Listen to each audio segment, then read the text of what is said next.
கபரு ஒவ்வொரு நாளும் எம்மை நோக்கி சொல்லுகின்ற ஒரு 5 விடயங்கள் அந்த கபரு சொல்லுகின்றது. அன பைத்துல் வஹ்தா, நான் தனிமையின் வீடாவேன். என்னுடைய தனிமை உன்னால் தாங்க முடியாது. ஃபஜஅல் லக முனிசன், எனவே உன்னோட கூட இருக்கிறதுக்கு ஒருத்தரை கூட்டிட்டு வா. அதுதான் கிராஅத்துல் குர்ஆனில் கரீம். அதிகமாக குர்ஆன் ஓது.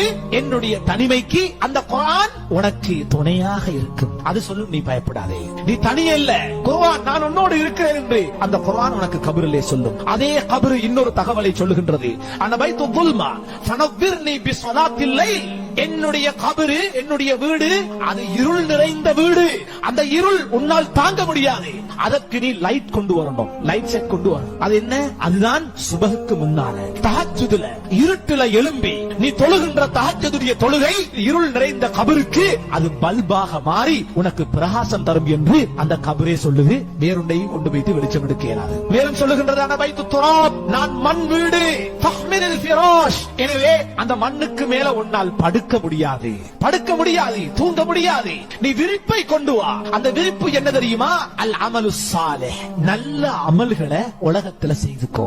அது உனக்கு விரிப்பாக அமையும். அதுக்கு மேல நீ நிம்மதியாக தூங்கலாம். மேலும் சொல்லுகின்றது, அன பைத்துல் அஃபாஇ, நான் பாம்புகளின் வீடு.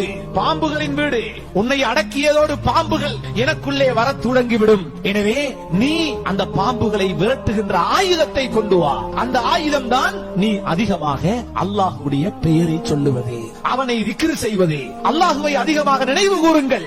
அது உங்களுக்கு அந்த கபருக்குள்ளே வருகின்ற பாம்புகளை விரட்டி அடிக்கின்ற ஆயுதமாக மாறும். மேலும் சொல்லுகின்றது, அன பைத்து சாயில் முன்கர் வ நக்கீர், என்னுடைய வீட்டுக்குள்ளே முன்கர் நக்கீர் அலைஹிமா மினல்லாஹி ஸலாம், பயங்கர தோற்றத்தை உடைய பயங்கரமான மலக்குமார்கள் வரவிருக்கிறார்கள். எனவே அதிகமாக உன்னுடைய வாழ்விலே கலிமா ஷஹாதா, அஷ்ஹது அல்லா இலாஹ இல்லல்லாஹ் வ அஷ்ஹது அன்ன முஹம்மதர் ரசூலுல்லாஹ், அதனை அதிகமாக சொல்லு. அதனுடைய அர்த்தத்தை விளங்கு. அல்லாஹ்வை மதித்து வாழ். ரசூலுல்லாஹ் அவர்களுடைய கட்டளைகளை பேணி நட.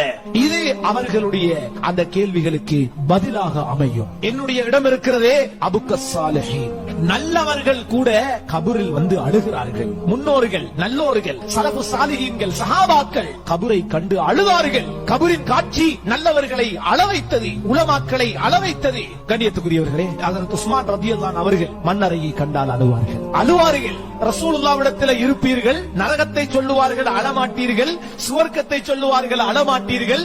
மன்னரைக்கு வந்தால் பார்த்து தேம்பி தேம்பி தாடி நடைகின்ற அளவுக்கு நீங்கள் அழுகின்றீர்களே என்று கேட்கப்பட்ட போது அவர்கள் சொன்னார்கள், இது சாதாரண இடமா?